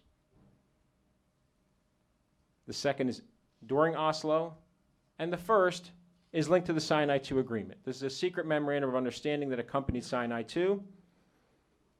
One of the aspects you always hear about this memorandum of understanding is the following: that the U.S. agreed, negotiated by Henry Kissinger, not to negotiate with or recognize the PLO until it recognized Israel. Here's the aspect you don't hear about. Right? Israel's veto. Israel's veto on any attempts to present some kind of formulation that they would object to. 23 years later, in the middle of Oslo, you have a very similar formulation in a letter from Secretary of State Albright to Prime Minister Benjamin Netanyahu. All right? Let's take a look. Take a look at the first one. The United States government will not join in and will not seek to prevent efforts by others to bring about consideration of proposals which it and Israel agree are detrimental to the interests of Israel. 1998. Recognizing the desirability of avoiding putting forward proposals that Israel would consider unsatisfactory, the U.S. will conduct a thorough consultation process with Israel in advance with respect to any ideas the U.S. may wish to offer to the parties for their consideration. This is particularly true with respect to security issues or territorial issues. So, the price for participation is acquiescing in Israel's demands. Now, the other key piece of this is that even when the United States talks about Palestinian state, and many of you I'm sure are wondering, but what about all these negotiations that have gone on, and there have been all these talks about creating a Palestinian state? You'll remember that that doesn't start until George W. Bush had his vision, right? Because there was nothing embedded in the Oslo agreements that guaranteed at the final state was a Palestinian state. There's nothing written in there. You will not find it. The other aspect that tells you that that's true is, to Max's point about Dennis Ross and his role, is that once the United States got involved in the Oslo process, the negotiations got dragged out, became more complicated, and then ultimately failed. Which leads us to the Bush administration. So one of the key aspects with Bush's vision, and this is consistent, is that once again, Israel's demands have primacy. And in giving Israel's demands primacy and enforcing acquiescence to those demands, it creates an unresolvable contradiction in which Palestinian rights, Palestinian statehood, Palestinian self-determination are negated. What do I mean by that? April 14, 2004 letter from Bush to Sharon. At the top, you'll see the discussion of the right of return. And notice how it's framed. All right. Now, you don't have to be a lawyer to analyze this. This is pretty clear-cut. W couldn't write one in legal language anyway. So, the United States is strongly committed to Israel's security and will begin, and well-being, as a Jewish state. It seems clear, all right, that an agreed, just, fair, and realistic framework to the Palestinian refugee issue will be part of an agreement will need to be found through the establishment of a Palestinian state and the settling of Palestinian refugees there. So there's the refugees. Number two, Israel must have secure and recognized borders. In light of new realities on the ground, including already existing major Israeli population centers, it is unrealistic to expect the final outcome to be a return to the 1949 armistice lines. Right. And he tells you, again, taking us to the deal, all previous efforts to negotiate a two-state solution have reached the same conclusion. This is 2004. It is realistic to expect that any final status agreement will only be achieved on the basis of mutually agreed changes that reflect these realities. But then he tells you the United States, in accordance with his vision, that as we know came to him from a divine intervention, right? That the United States supports the establishment of a Palestinian state that is viable, contiguous, sovereign, and independent, so that Palestinian people can build their own future. These do not match. It is impossible with the existing realities on the ground to have a viable, contiguous, independent Palestinian state. So, where does that leave us? And what do we do now?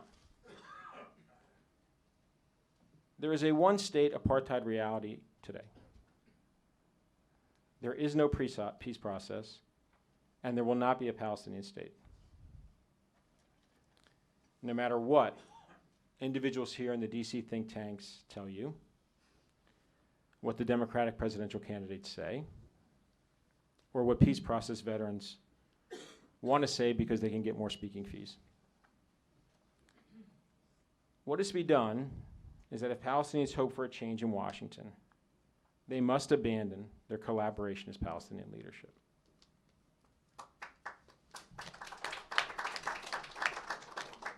And they must abandon engagement in the peace process charade. Right? The only way rights will be achieved is through a broad-based movement for full and total equality. And that requires abandoning this reliance of the peace process on the halls of power, on the negotiators, on Saab Erekat endless speeches. Right? That's at least one benefit. And it means preference given to grassroots movements on an international level, pushing for not just human rights, full and total political, civil, and religious rights. Total equality. And that means a preference given to grassroots mobilizing and organizing. Thank you.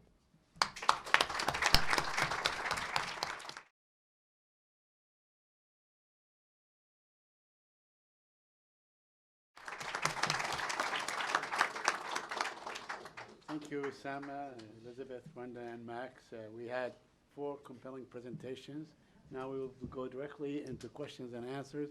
Please, again, make it a question and direct it to any of the speakers. So I will start right there with you. You asked question in the first one. So and please wait for the microphone to come to you. Okay. Short. Once again, Augustus Salzona, Catholic, Conservative, Republican, in that order. My question goes to whomever feels most qualified to answer this question. Basically, I'm just getting the impression here, basically, that the global elites with their friends in the deep state have basically decided or are pushing to throw the Palestinian people under the bus. Why? Yes or no? And feel free to answer the question. Anyone wants?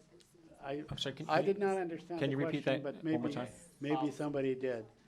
I'm under the impression that the global elites with their friends in the deep state, I know I'm using political terms which you hear in the American media, basically so it appears that they've decided to throw the Palestinian people, quote unquote, under the bus, Okay. Regardless of one-state solution, two-state solution, deal dissented.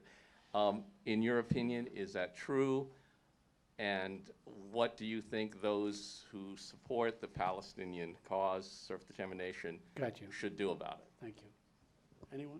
Osamah, since you talked. Yeah, I mean, I don't think, I wouldn't agree with the way you're formulating the question, right? I think what you've heard, I think, since this morning, is that the Palestinian people have been thrown under the bus not by the deep, and that's not a current issue, right? It's not by the deep state, right? That this is, we can take this back to the Wilson administration. Sorry, Max, I'm trying to hit you. All right, so I think what the focus would be where the deep state has its interest, and Professor Messa talked about this morning, is an alliance with Palestinian security services, right? And that's something they want to maintain, and they are maintaining, right? And in fact, they serve a role not just as, mercenaries, right, as a security service, as a collaboration security service in the West Bank and Gaza, but individuals like Mohammed Dahlan and others have also served a purpose for the U.S. in Iraq, right, as translators, as torturers, right?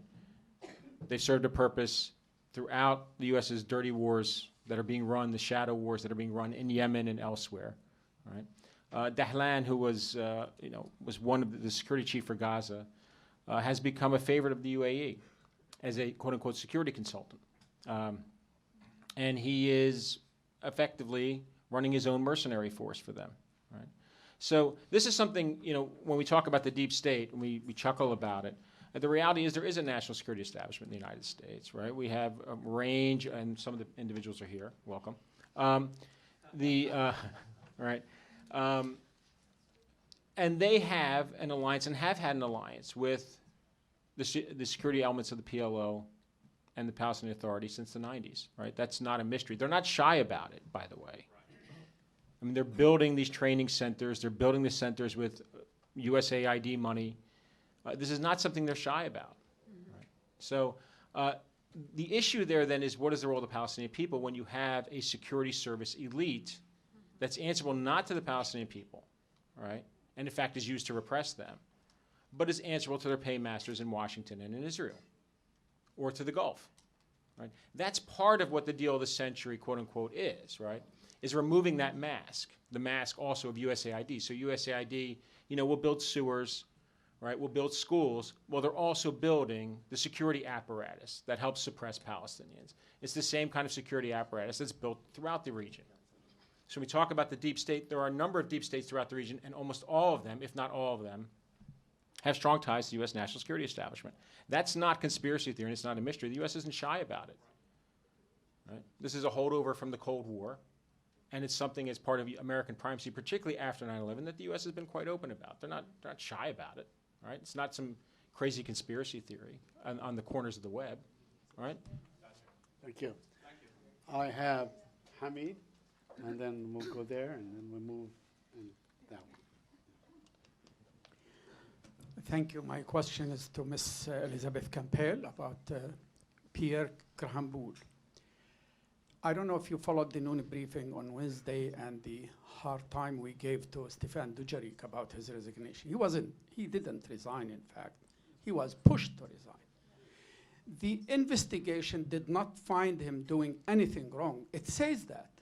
And the Secretary General asked him to stay, to freeze his leadership or his role temporarily until the end of the managerial misconduct, which he is not responsible for. Yet he was asked to resign. Can you explain why he was pushed to resign, and the role he played after the U.S. froze the funds, and how he went to all over the world to fill in the gap for the U.S. funds that had been kept? Thank you. Sure. Well, I'm sure my answer will disappoint you, but what I can tell you is, yes, I watched the UN press briefing, I guess on Wednesday, right? Or Tuesday? Wednesday.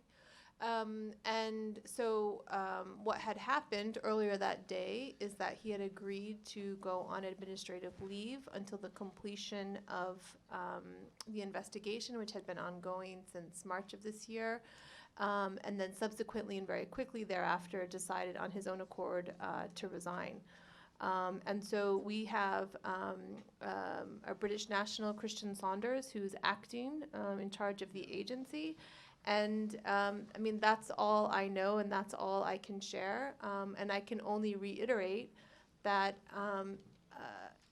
our pressing concern is our financial situation, which is real and can't be overstated. And I think UNRWA is very committed to moving forward and trying to find ways to ensure that donors are able to follow through with the pledges that they've made. and that additional pledges will come forward. Because if that does not happen, then we are looking at a question of what it means to have 535,000 children without access to education. And that seems to me to be a far more critical question that we should all be focused on. Yeah. Thank you. We'll go to you. Short. Thank you very much. Benjamin Tour, retired diplomat.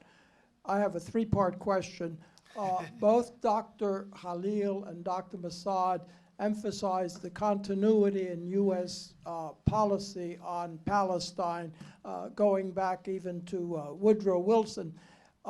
Has this been in the U.S. interest? If so, why? If not, why? And what makes you think that U.S. policy may change in this regard? Who do you address this to? Primarily to Dr. Khalil, Okay. but others can pitch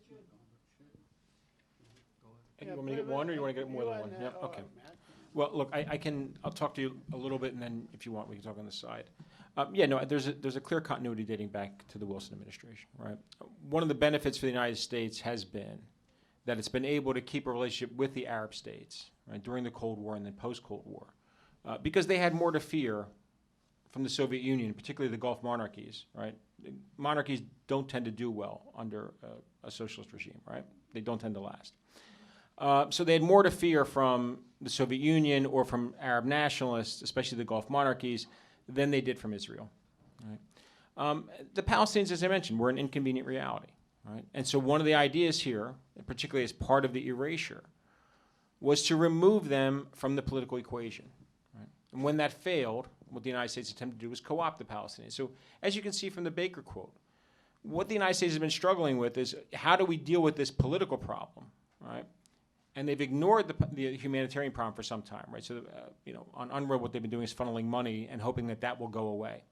What we often ignore is that the whole reason the U.S. was funding UNRWA from the Cold War was not because they had this great care for the Palestinian refugees, right? What they were worried about was, according to internal documents, right, this is CIA reports, et cetera, was that they were worried that the refugees were going to become radicalized, that this would be an area for potential communist influence, and they would destabilize the region, right? And so over and over again, when UNRWA funding would come up, because there were, the enemies of UNRWA in Congress have been the same enemies that have been there since the 40s, right? So there would be this constant pressure on the Truman or the Eisenhower or the Kennedy administration. I have a great document from 1964 during the Johnson administration, where one of his advisors comes and writes, 1964 is the year we're going to solve the Palestinian Arab refugee problem. That was 1964, right? And what they would do in Congress was tend to pump money, right, as a way to basically hope eventually to force resettlement of refugees, that they would forget about Palestine, and that through vocational training, education, et cetera, this didn't work out. But that's the way they dealt with the humanitarian issue. The political issue is eventually they co-opted the leadership. After attempting to ignore them for 3 decades, they finally co-opted them. They found the price that they wanted. Right?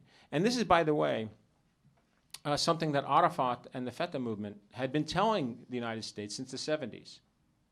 We will cut a deal. We will cut a deal dating to the 1970s. So when we look at the outlines of Oslo, it's from those discussions in the 1970s that I pointed to. 1976, Arafat is sending messages to Kissinger.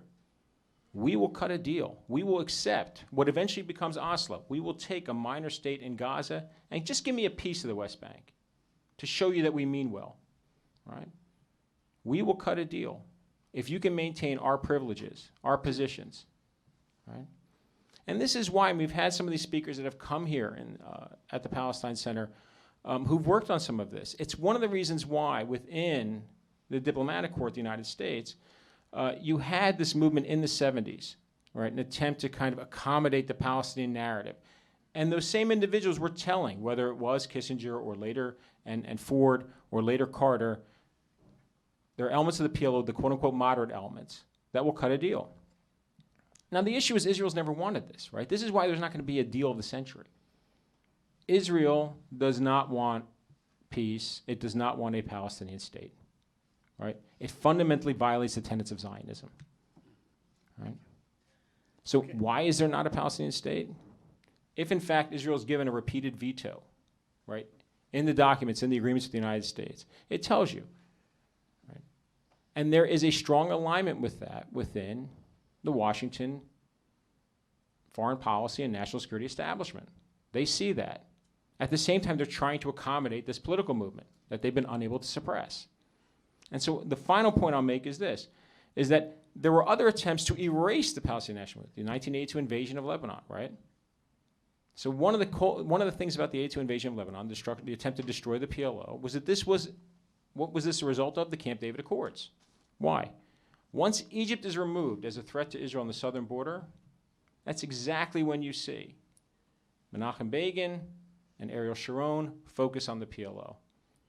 If you destroy the PLO, you never have to negotiate with them. Yeah, I think it was Henry Kissinger that said, no war without Egypt and no peace without Syria. Go right ahead, right? You, yes. Thank you. Okay. First of all, thank you very much. All the speakers today have been dealing with the American views regarding Israel and Palestine as though they were static, that they were the same years ago, they are the same now. And yet it seems to me that, and I'd like your input on this, there is a change in the way American Jews are viewing Israel. And that being such a politically charged part of the constituency, I'd like to know if you think that that could have an impact on this issue, and if so, to what extent? As the Jewish guy, I'll take that. The token one, huh? I'm one of them who's part of that change, I guess. Well, the problem here is that those American Jews who have defied the kind of consensus within their own community on Zionism are younger, tend to be younger, and they exist at the politically are positioned at the base, the grassroots base of the Democratic Party. And the problem is that the Democratic Party is not democratic, and therefore they don't have a voice. I mean, we can go back to I think it was the 2012 convention when there was a voice vote on, what was it, Jerusalem? Yeah. And whether to recognize Jerusalem as the capital of Israel. And Antonio Villaraigosa, the first Mexican-American mayor of Los Angeles, was the chair who held the gavel. And it was so obvious during that voice vote that the resolution was shouted down, this AIPAC resolution. And Villaraigosa, as this kind of corporate stooge of the California Democratic Party who is always speaking at Jewish federations every time Israel is carpet bombing entire families to death in Gaza, as if the mayor of Los Angeles has anything to say about a foreign policy situation thousands of miles away, banged the gavel and said, the yeas have it.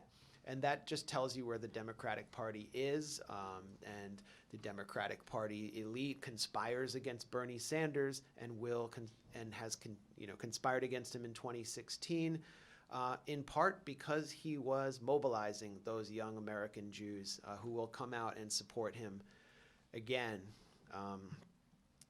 That's the issue we face, and so the problem is within the Democratic Party, and then you have the Republican Party. If you look at the polls of Republican voters and their views of Israel-Palestine, they've actually become more pro-Israel in the last decade as AIPAC helped create this Christian Zionist movement, Christians United for Israel, and inculcate the Republican base with Christian Zionism. So the two parties are actually becoming more distinct at the grassroots on Israel-Palestine, but among the elite, they remain united, at least for now. Now you, right there. So actually, thanks, Dr. Khalil. My question is much shorter. So we've been talking about how Trump's deal of the century is really just a continuation of existing policy, except there's one major change. So Dr. Campbell, you had said that you didn't think that Donald Trump would actually go ahead and defund UNRWA. And UNRWA is, in the same way that the PA is the way that Palestinians keep themselves occupied, right? UNRWA is the way that Israel offloads its responsibility to the Palestinians. But if that's understood and Israel didn't ask Donald Trump to do it, then why exactly did he do it? Did he just, is he not used to being a Republican? He just heard Republicans are pro-Israel, we hate Palestinians, stands to reason, defund these refugees, what have these guys been doing? And in the realm of sort of rogue servitors, Max, instead of calling it the Stolen Heights, why not the Golan Heights?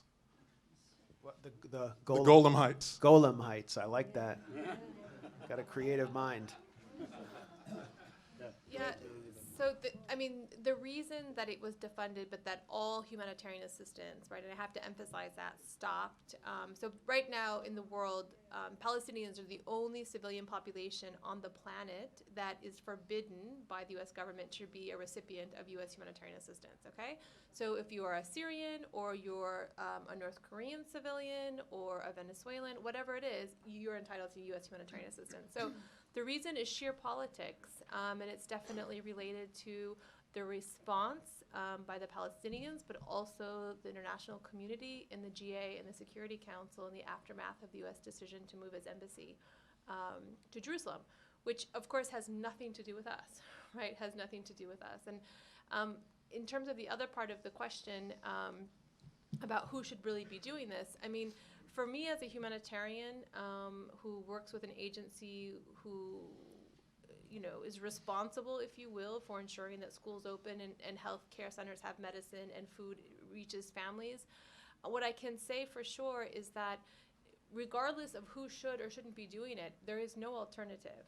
No work has been advanced to find any kind of alternative to UNRWA. None. Not another UN agency, not another international NGO, not another government entity. And that's why the current situation is so worrisome, because it's not as if UNRWA steps out of the picture, other entities step in to do this critical work. And that's why it's very dangerous. So if I could just add, I'm sorry, Max, can I just add something real quick? This is not new, right? So I think one of the things that's forgotten is this whole historical amnesia that's kicked in about the Bush administration, right? So the Bush administration did the same thing after Hamas was elected, right? So you had sanctions that were applied. They didn't defund UNRWA, but sanctions that were applied to the Palestinian Authority as a way to force, right, the undoing of those election results. So many of these patterns had pre-existed, right? So we talk about this continuity. It's not that this is new. We should also note that UNRWA has been a huge target, as I mentioned, for years, including there was a previous round of this during the Obama years, right, led by Netanyahu. I just want to add one more thing. I don't have the reference right now, but I think after Bush, what's his face? Trump, the orange face. After Trump decided to cut funding to UNRWA, I read somewhere many Israeli officials were advising him not to do so so suddenly. In other words, he thought he was pleasing the Israelis by doing that, but the Israelis wanted this to be done slowly and in little bits, like, you know, like heroin shots until everything is ready to because they don't want a violent reaction to these sudden cuts. But yeah. George Czar. I want to ask an economical question, and I want any one of you who wants to advise the Palestinian Authority of what to do. Today, we have about 250,000, 250,000 salaried employees by the authority, salaried employees and retirees.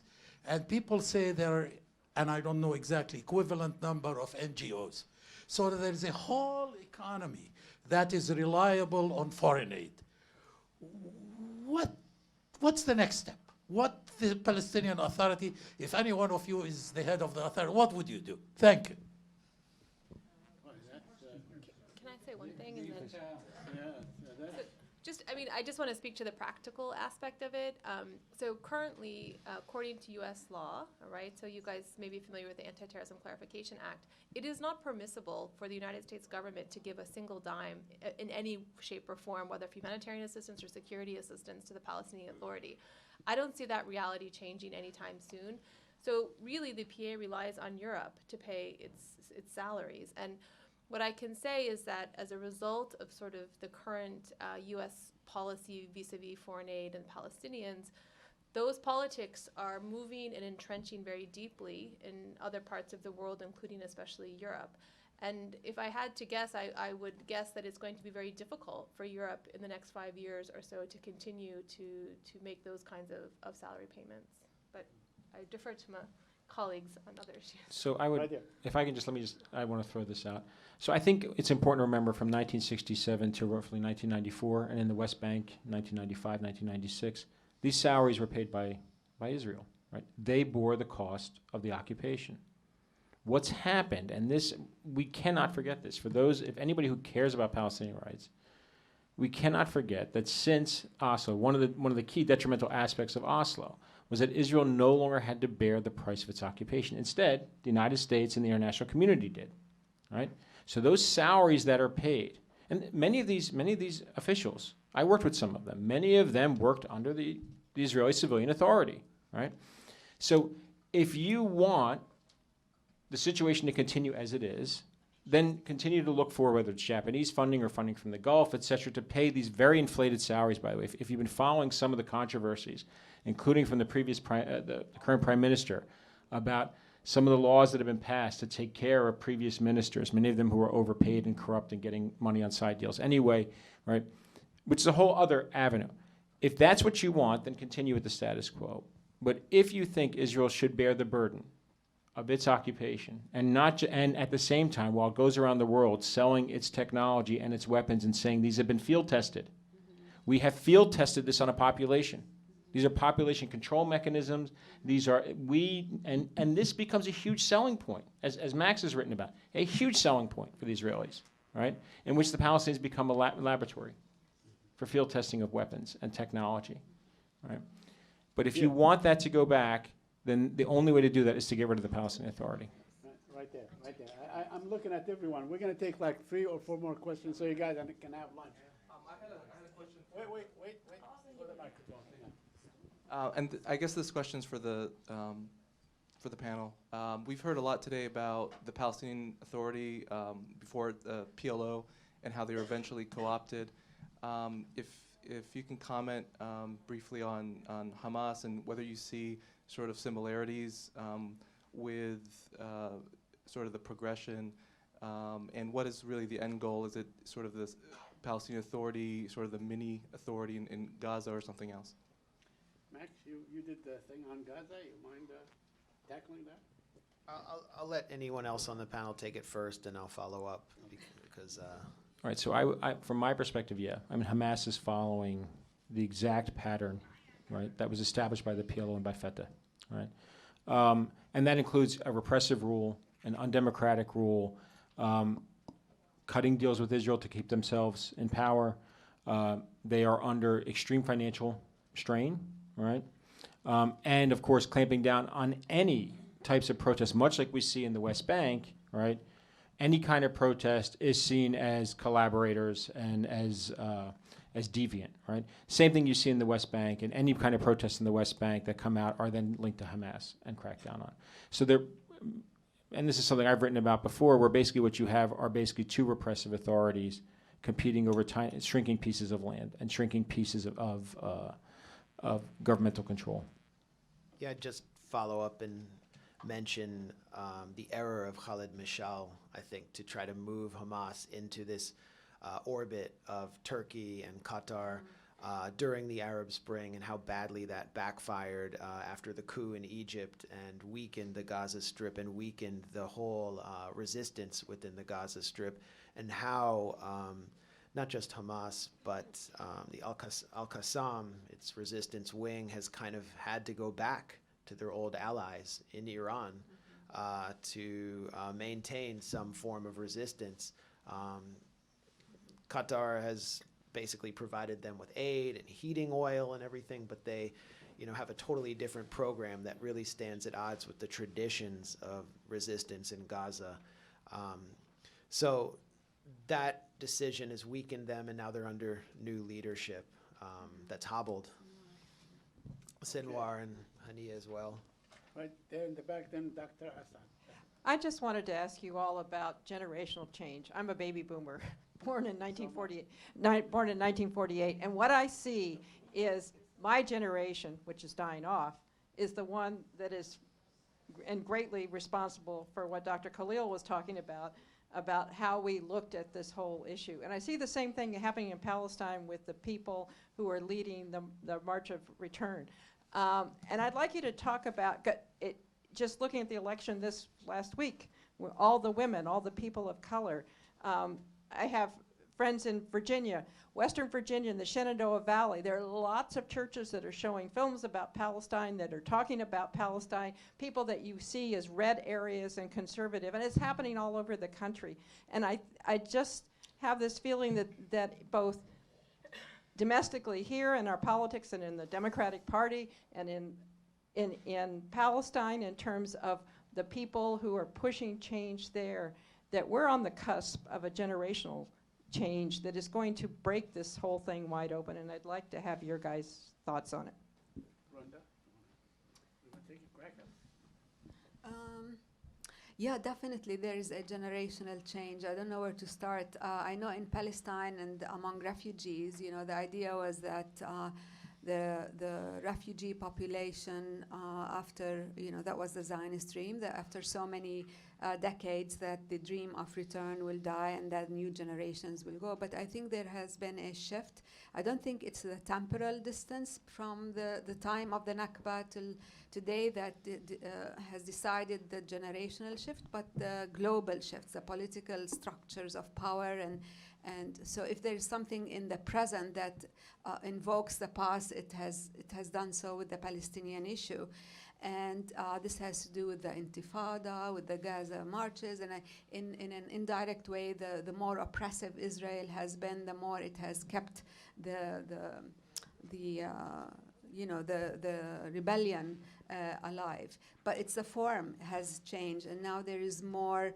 We're back to what we should have never left, the international solidarity and going beyond the Palestinian borders, linking up with Idle No More in Canada, for example, the indigenous population, Black Lives Matter in the States, and I think these are key to this, and this is an indication of the generational change, that's for sure, because this the neoliberal era and the emphasis on identity politics, on the individual and so on has redirected our attention to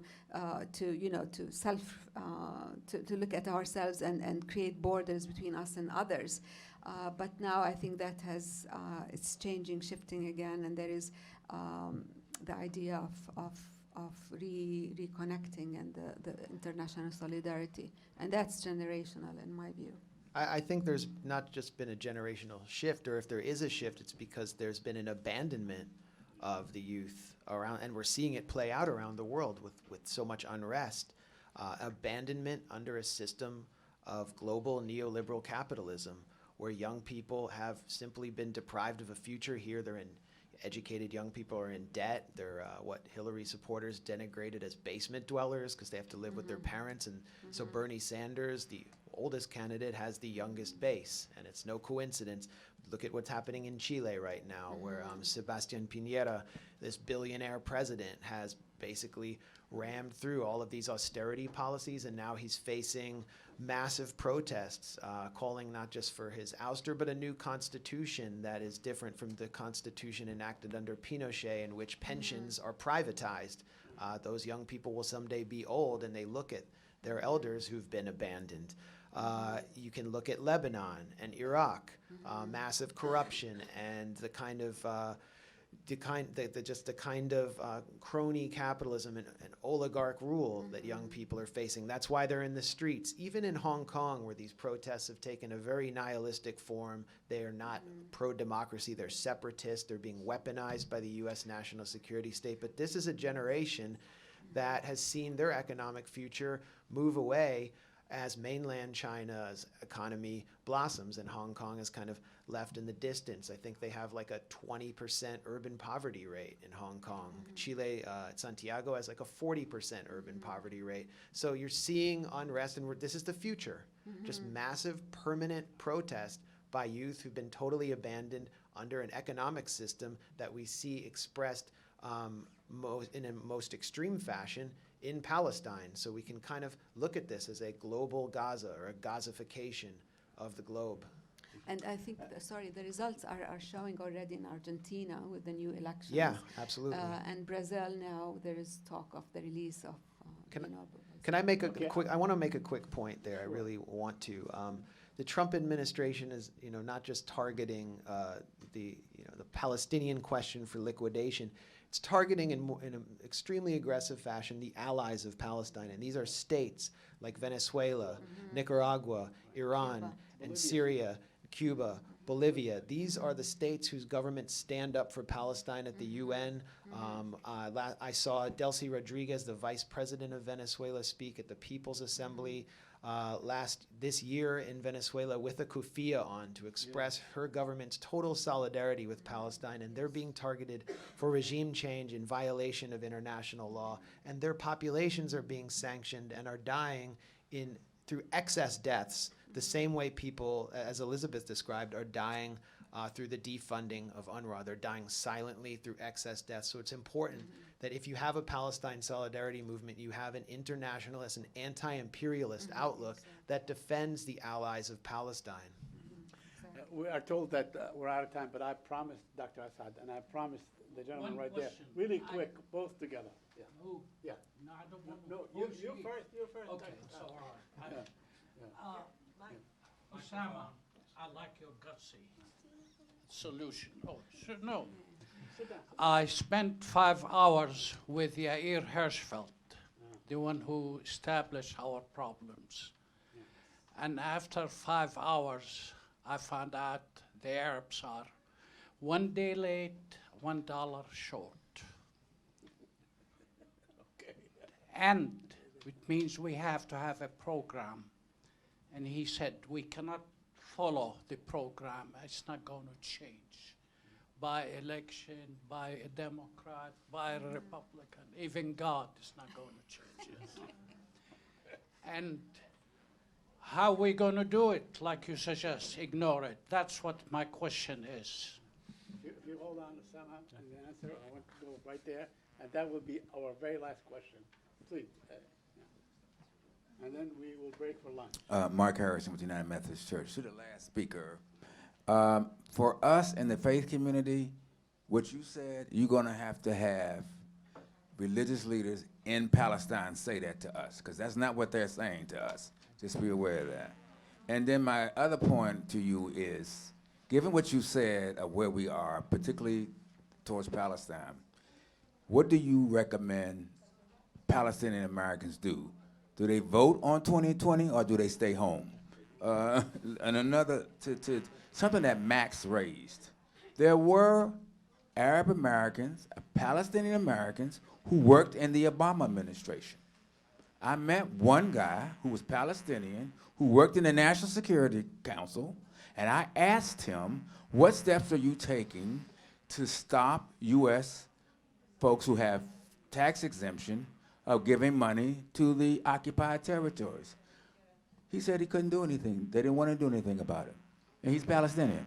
Thank you. Okay. So I think those two are connected. And I'll just build on the point that Dr. Farah and Max made, which is there is already and you heard some of this morning from Dr. Messed, there is already a growing international solidarity movement. And it's operating at several different levels. The problem is at the higher level, right, in the halls of power, there's still a Palestinian leadership that will sell out every single right to keep themselves in power. So on the one hand, there still needs to be accountability for that leadership, which is aging, but will be replaced eventually. And that's already moving towards what we're already seeing some factionalization and basically warlord rule in the West Bank, okay? This ties into the question about the churches. And so you have the Kairos document, you have the BDS call. So both of those are established as points of unity, okay, for churches or for individuals in international solidarity movements. There's also the generational change that we've been hearing about. And so I think if we look to, one, on the generational change, as well as those established movements that are out there, whether it's BDS, the International Solidarity Movement, these are not mutually exclusive. The Kairos movement, and a unified points of unity that they build around, including the BDS call, there is hope for the future. But that's going to be difficult, one, with some of the existing structures, both here in the United States and globally, and in Palestine, with a leadership that is utterly corrupt through and through. Can I just add one quickly? Because I know a lot about the Christian communities. My father is a Christian, actually priest. And from Palestine, and he's been working all his life to de-Zionize the Bible, to challenge the traditional basis of Christian theology. And there are many movements, Sabil, for example, based on liberation theology, and they're taking people to Palestine to sorry?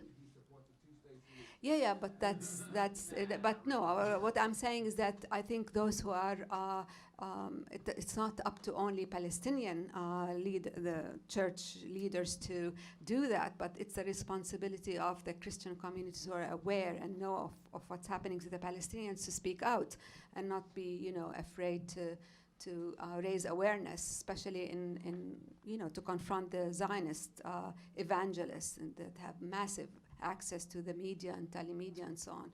So I think it's through these smaller grassroots Christian communities that we have a lot of work to do. All right, with that, we shall end this session and go to lunch. Please give the panelists a big hand, and we could talk about these issues endlessly. So we thank you all.